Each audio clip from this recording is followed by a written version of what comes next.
Ididiada galani Kenya ulfina satif kane undi Kenya Maka Abba, maka Ilma, maka Afur Qulqullu Waaqayyo tokkotti neemanna amiin.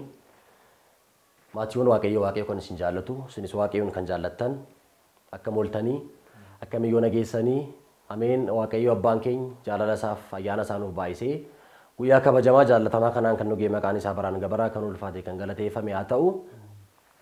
Tole egaa ani maqaan koo Faarfataa Daakun Hiikaa Bultiin jedhama. Har'a qophii guddaa qophii bal'aa qabannee isin dhufnee jirra. Qophii nuti qabannee dhufnee jirru kunis karaa Ididiyaa YouTube yookaan Ididiyaa TV'dhaan sagantaa qabannee dhufne tokkoon qabna. Ididiyaa TV baay'een keessan ni beektu. Har'a immoo Ididiyaa TV'n waan qabatee dhufe hin jira. Wanta inni qabatee dhufe sana soolumaan kan ilaalluudha. Qophii sanaaf jechas immoo faarfattoota qaaliiwwan kan ta'an faarfattoonni jajjaboon nu gidduu jiru, tajaajiltoonni wangeelaas nu gidduu jiru.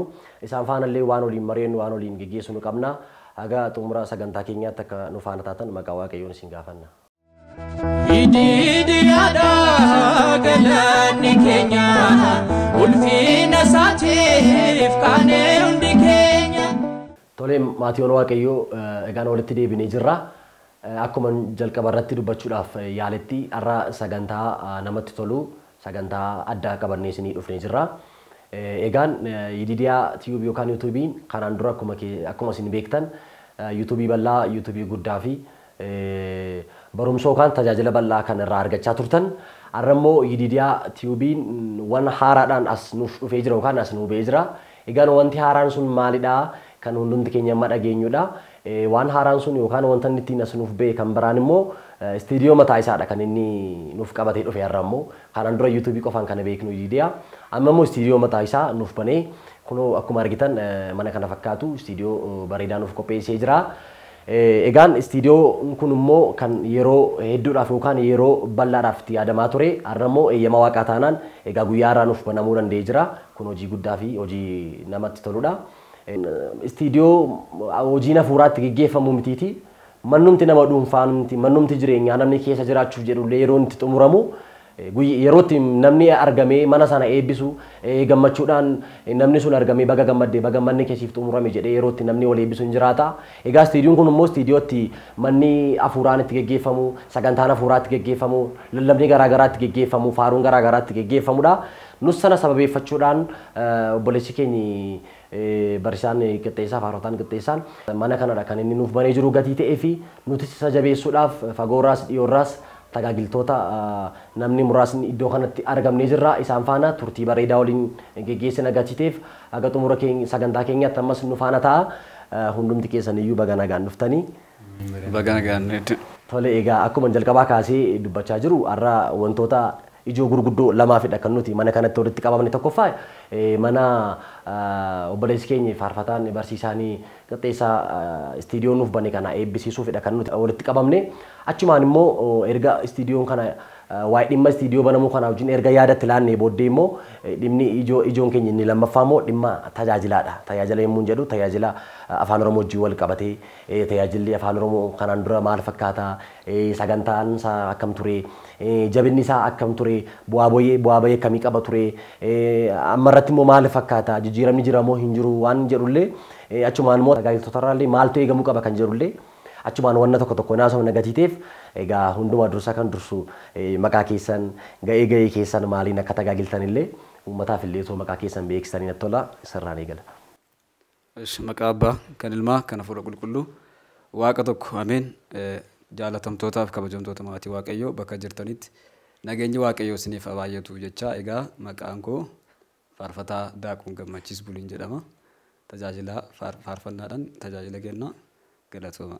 Maqaa Abbaa kan Ilmaa kan Hafuura Qulqulluu sadii Waaqayyo tokko ameen. Jaalatamtootaaf kabajamtoota maatii Waaqayyoo iddoo jirtanitti nagaan Waaqayyoo isiniif haa ta'u. Anis Daakun Faarfataa Bulchaa Galataa jedhama. Tajaajila faaruudhaan tajaajila.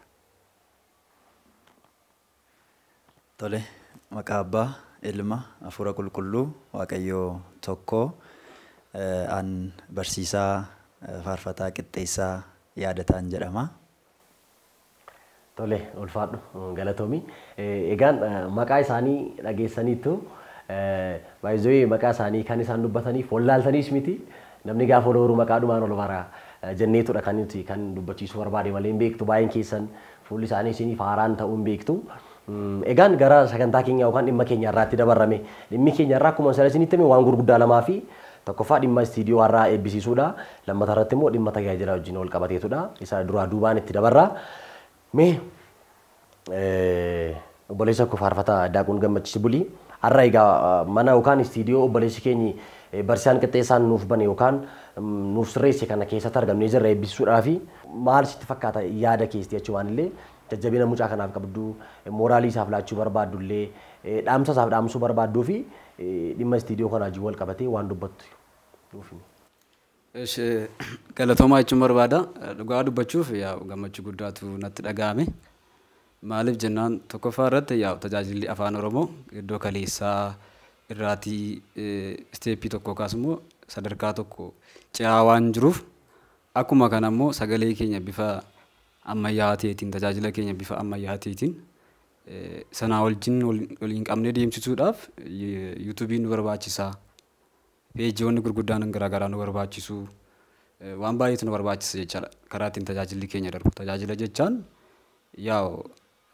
isteejii irratti qofa otoo hin taane karaa adda addaa miidiyaa fayyadamanii karaa adda addaa karaa teekinooloojiin kun fideetiin sagalee waaqayyoo labsuu ol barsiisuu kan hin amanne amanan immoo jabeessuuf miidiyaatti dhimma ba'uun dirqamadha jechaadha.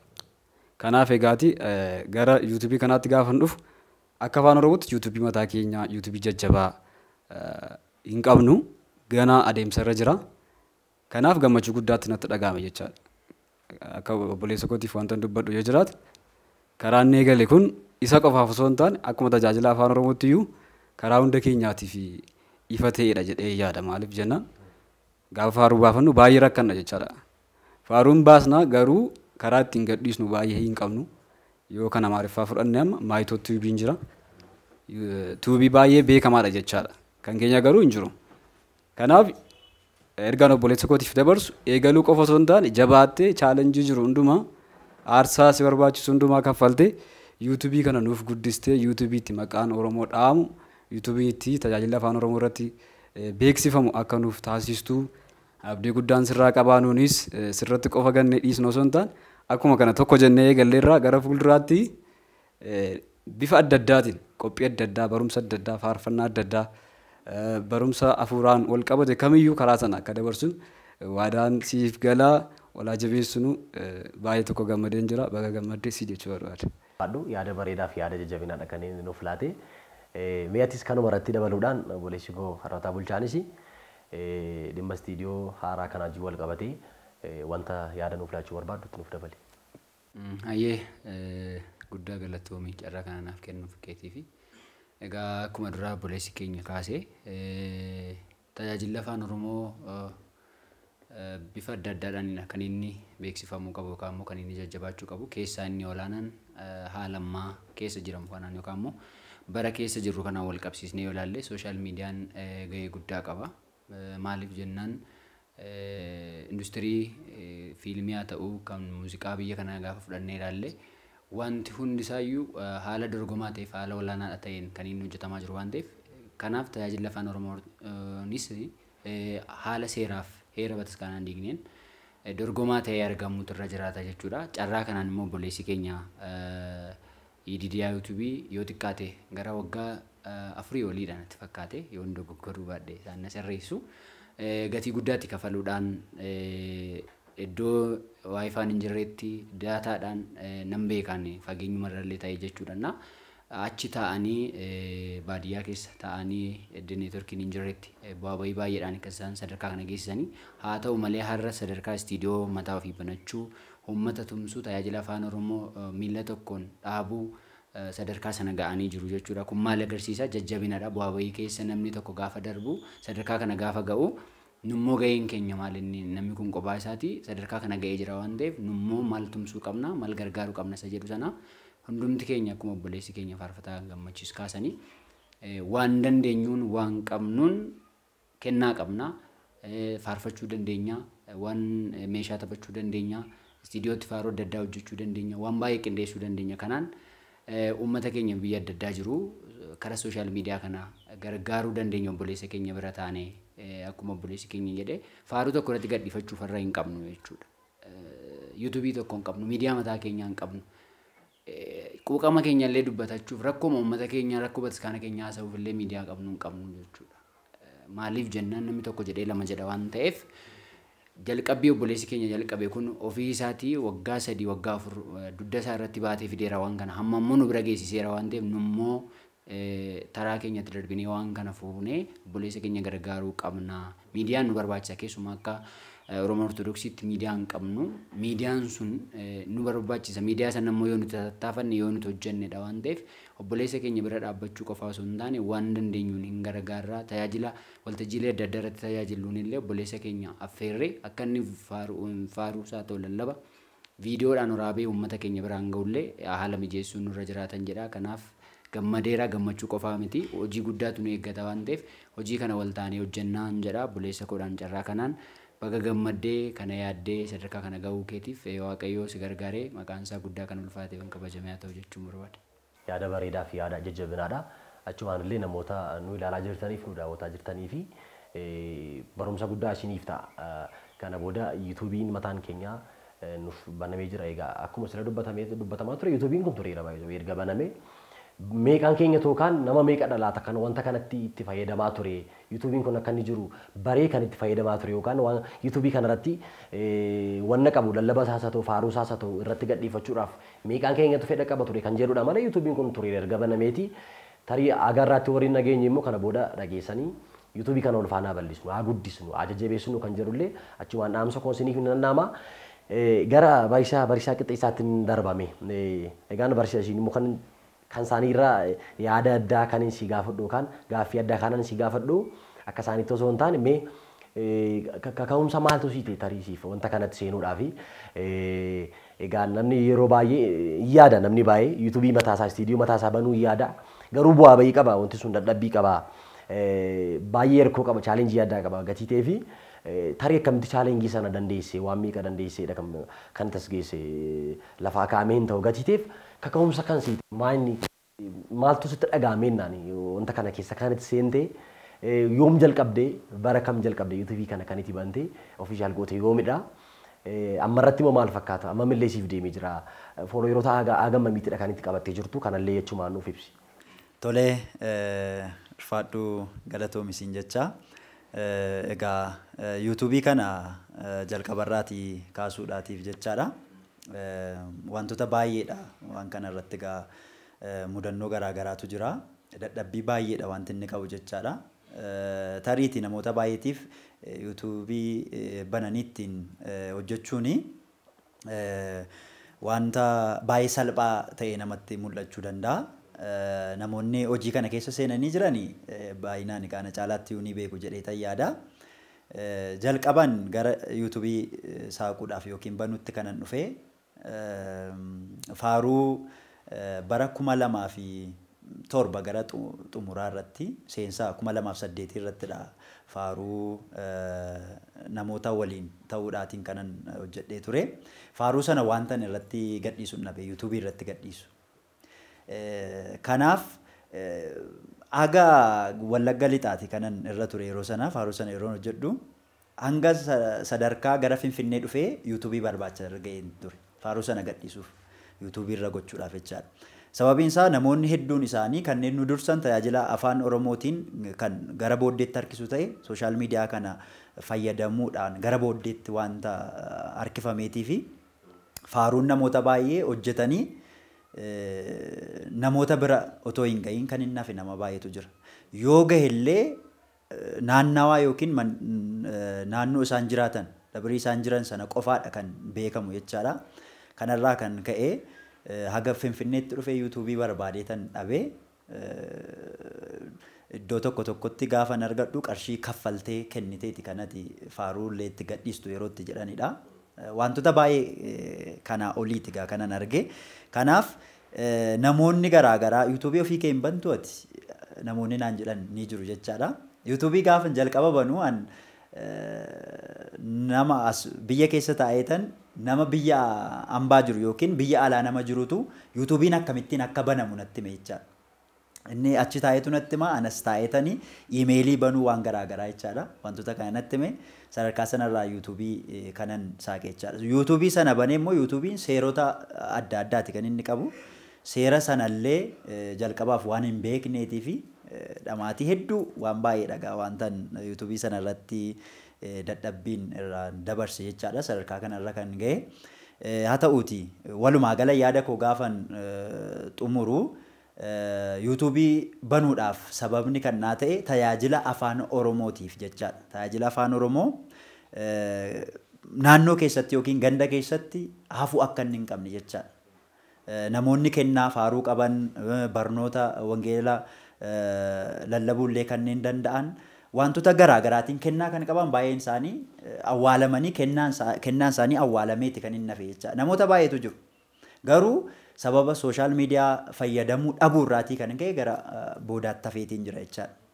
Kanaaf kaayyoon kiyyaa namoota tajaajiltoota afaan Oromoo keessumattuu kan mana kiristaanaa keenyaa Ortodoksii Tawaahidoo jechaadha. Kan naannoo qofaa otoo hin taane addunyaatti beekamuu qabaadha. Kaayyoon koo mul'ati kiyya kanadha. Kanaaf amma yuutuubii duraan qofaa kiyya faaruu waltajjii garaagaraa irratti barnoota waltajjii garaagaraa anis immoo agan danda'uutiin barumsa daqiiqaa muraasaa kennuudhaatiin yuutuubii kana sadarkaa kanaan ga'een jira. Amma garuu istiidiyoo kana banuudhaatiin qulqullinni yuutuubii kanaallee kan duraarra fooyya'ee kaameraa qulqullina qabuutiin daawwattoota biraan amantoota bira akka inni ga'u sadarkaa kanarradha jechaadha amma kan inni jiru. Kanaaf egaa hordoftoonni ammaaf yuutuubii kiyyarra jiran kan hordofanii nama haga 7,000 ga'eetiin jira jechaadha amma. Kanaaf gara fuulduraatti 7,000 kun egaa hojii makanaa wajjin deemuudhaatiin amantoonni hordoftoonni keenya nu hordofanii yuutuubii kana walumaan guddisuudhaan koo qumiti. Yuutuubiin kun maqaan kiyyattaa dhaamu malee kan koo miti. Kan tajaajiltoota hundumaati kan mana kiristaanaati jechaadha. Quuqama mana kiristaanaa, barnoota mana kiristaanaa, seeraaf sirna mana kiristaanaa kan eeggate waan dabarsuutiif koo qofaa miti jechaadha. Kan waliigalaati waan ta'eef walumaan gara fuulduraatti waliin akka guddisnu asumaan ergaa kiyyaa dabarsuun barbaada. Tole barsiisaa yaada amma ammaatti nuuf laattiif guddaa ulfaadhu galatoomii waan bal'aadha kan nuti nuuf kaaste.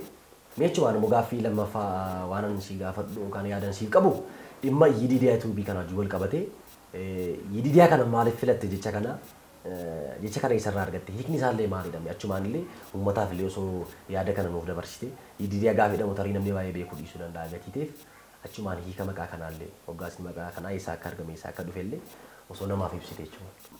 Yididiyaa jechuun hiikaan inni qabu jechaadha. Waaqayyoon biratti kan jaallatame jechaadha. Sababiin maqaa kana filadhee fi yuutuubiin kun kan inni dabarsu dhimma tajaajilaati. Tajaajila gaafa jennu tajaajila lubbuu keenyaa kan ittiin irraati argannu faarfannaa ta'uu barumsa wangeelaa ta'uu akkasuma dhimmoota mana kiristaanaati kan inni qabatu jechaadha. Walumaa gala yuutuubii kanarraati inni nuti argannu yookiin wanti nuti irraati argannu wanta fayyina lubbuu keenyaatiif wanta ta'u akkasuma immoo addunyaarra gaafa jiraannullee barnoota waan nu ta'uudha qabudha jechaadha. Kanaatiif iyyuu wanti asirraatiin darbu kun wanta waaqayyoon biratti jaallatamaa ta'edha jechaadha. Kanaaf moggaasa maqaa kanaa kana yididiyaa kanan filadhee fi waaqayyoon biratti kan jaallatameedha jechaadha. Kanas kan nuti argannu bakka biraati otoo hin taane kutaa kitaaba qulqulluu irraati jechaadha kan nuti argannu. Macaafa Saamu'eel isa lammaffaa boqonnaa 12 lakkoofsa 25 gubbaarraati kan nuti argannu maqaa ilma Daawit ogeessicha Salamoon jechaadha. Maqaa isaati jechaadha maqaan kuni. Kanaaf yuutuubiin kun illee waaqayyoon biratti kan jaallatame barnoota hafuurawaa wanta dabarsuudhaatiif moggaasi maqaa kanaa kanaafidha jechaadha kan inni dhufe. Maqaa yuutuubii kanaa hiika isaa isarraa akka argannullee kutaa wangeelaa keessaa iddoo isaa faana wal qabsiisee obboleessi keenya Barisaan Qixxeessaan waan baay'ee nuuf kaasee jira. Kanaaf bal'inaan illee argachuu barbaadan seenaa kanas iddoo nama jedheetti deemtanii dubbifachuudhaan wanna guddaarraa barachuu dandeessu, wanna guddaarraa argachuu dandeessu. Ulfaadhu barsiisaa guddaa galatoomii. Egaan saboota Waaqayyoo amma sagantaan keenya inumatti fufaa. Turtii muraasaan booda immoo dhimma keenya isa ijoo isa lammaffaa irratti dabarraa. Innis dhimma tajaajiltoota fi tajaajila afaan Oromoon wal qabateetudha. Isarrattis maree geggeessuun hin qabna gatiiteef turtii muraasa booda walitti deebina. Ididiyaadha galanni keenya ulfina isaatiif kan